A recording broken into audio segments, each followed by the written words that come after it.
I knew I wasn't a housewife. I was like, I would not be I would not be happy as just somebody's wife Damn. and having their kids. Like, there's just so much inside of me.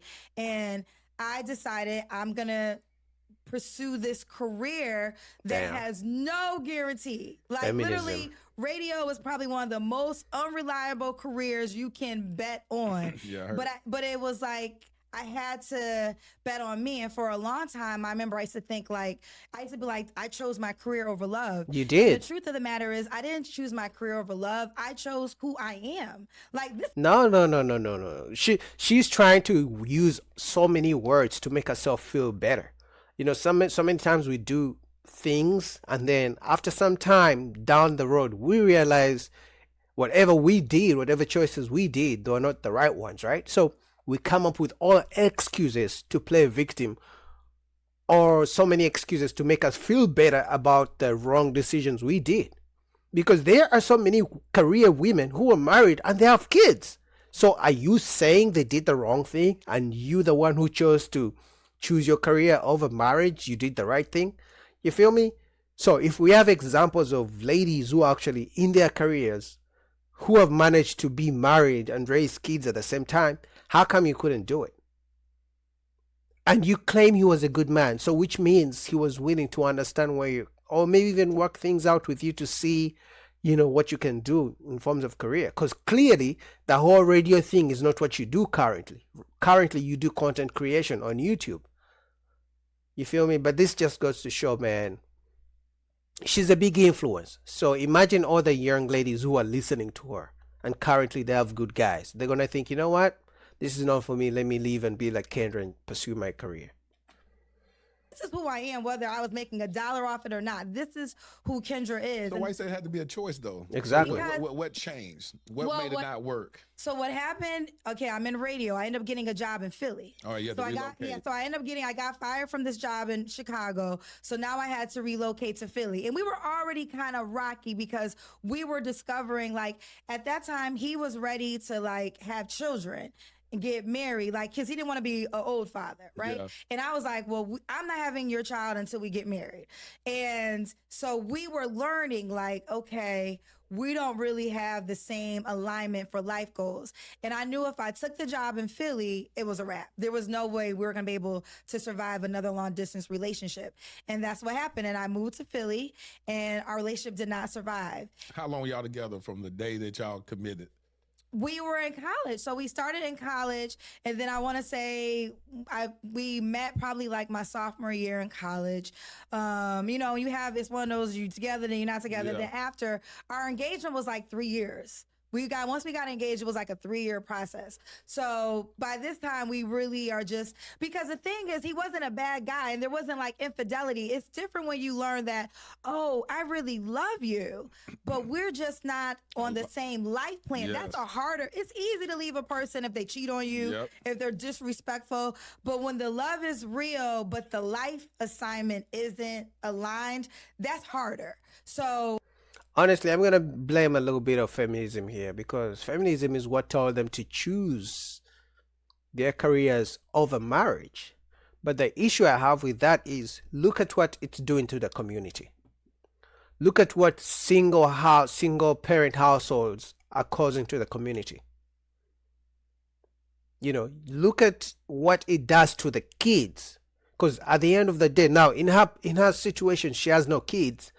But majority of women who are in her situation, who choose careers over marriage, over a family of mom and dad in the household, and they have babies, usually the kids get to suffer.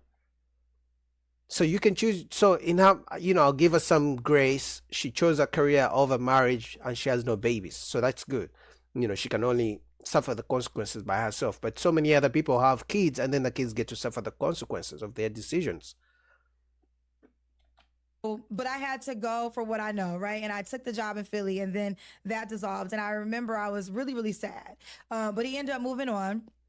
But I share this story because some would say this is like 20 years ago. And it's like, okay, 20 years later, you're still not married. Yep. You're still not a wife. Yep. Would you make that same Like, bet. Would you make the same decision? And I'll say you would. Absolutely, I would. I would have made it a day earlier because I had to choose me. Like, I am not gonna suppress who I am just to be somebody's wife. Like you asked. You know, and I'm glad she did choose her. You know why? Because she's selfish. Because it would have been worse if she had actually accepted to marry that guy, to start a family with that guy, and then divorce his ass along the way because she's choosing herself. Because that's an excuse so many women who file for divorce use. I'm choosing myself. I'm not happy. You know, I'm not happy, so I'm gonna divorce you and go on my own so I can be happy. Because marriage is not really just about happiness, because remember, it's about other people. You have your husband, obviously, and if the kids come into the picture, it's beyond just about you. So I'm glad she made the choice, because she could have messed up the guy's life by divorcing him. Me outside, you said, am I somebody's wife? I said, I don't know, and I'm okay with that. Like, if I don't get married, it will not. No, tell them how that conversation came up. Because he writing letters to ghosts. Because Latiris be writing letters to ghost child. Now, I thought we stopped having imaginary friends when we was in kindergarten, but now Latiris, he said, I'm about to write the letter to my invisible wife. I said, your wife? I did not say okay, invisible. he said to his wife, I said, the invisible woman you ain't never. You know, personally, I don't think Latiris want to be nobody's husband, but, you know, I think we might get to that part in the podcast. And I said, you writing letters to everybody know this woman but you. You know, sat here, you've been around this world, around all these sensational women. He ain't trying to be nobody's husband, child. But, you know. I told her. That's my own theory. I said she is not imaginary. She's a real person. Yeah, everybody know but you. How everybody know your wife but you? Because if we meet each other and it aligns and we say I do, then she became my wife. So she wouldn't be imaginary no more, would she? Okay, this is your interview, so I'm gonna respect that. No, talk. Okay, but I have a question for you. Have a conversation. What are you looking for? Because like most people don't have the opportunity that you have. You have the opportunity to associate with so many women, right? Which I really feel like is your disadvantage because we're having so many choices. It's like you're trying to make this perfect person. It's like, ooh, I like her. She speaks well. Ooh, but I like her because she fine. Ooh, I like her. Her hair real. Ooh, I like her. She go to church the most. So you got like 5 different pieces of a woman and you're trying to make it that one. So it's like, to me, I think your challenge is, you know, focusing on one woman only and rocking out life with her when you have so many options. And I feel like that's the disadvantage. I mean, that's a disadvantage most women have too. Because one time a girl showed me her inbox and she had 500 messages from 500 different guys. Now, I can guarantee you there were some guys who were short, there were some guys who were tall, some guys who had money, some guys who didn't have money, some guys who were in shape, some guys who were not in shape, some guys who were charismatic, some guys who were not. Because in 500 people, if you are the boyfriend or if you're one of the guys she's talking to, I mean, chances are it's not going to work out because as soon as you do something she doesn't like, she's probably going to go in her inbox, choose a photo she likes, and then message that guy and then link up with that guy. So I can see where Kendra is coming from, saying this guy, the host of this podcast that meets so many women and is struggling. But at the end of the day, most men, they might meet the women, but it doesn't mean they actually interact with those women or like approach, which for women, they usually have the men approach them. So still, they actually have real options. The men as men, unless you're like a Drake, like a big celebrity where women can slide in your DMs, most of us guys, even if you might be social, you still have to approach those women. So still, he kind of has an advantage, but not really, because he still has to approach those women. That's your challenge. So my challenge is this. My challenge is, well, thank you for your assessment. I appreciate it. I appreciate it, Kendra G. I'm not a person that gets caught up on quantity. And so it's because like I go to these events, host these events everywhere. I go to my hotel and by myself. I don't get caught up on quantity. Matter of fact, I look for quality. I literally look back and say, God, these letters that I've written is literally a blueprint to what I desire. So when I meet a woman, it don't take a long time for me to assess and discern if that's my wife or not. I liken it to an episode I did one day, and I was interviewing this lady named Siobhan and her husband Cheyenne. And while she was talking, tears started streaming down my face. And this was about a couple of years ago because God revealed to me the sound of a wife. This is this other man's wife sitting right there and they're talking, but I started crying. She said, why are you crying? I said, I can't compromise having a woman of God.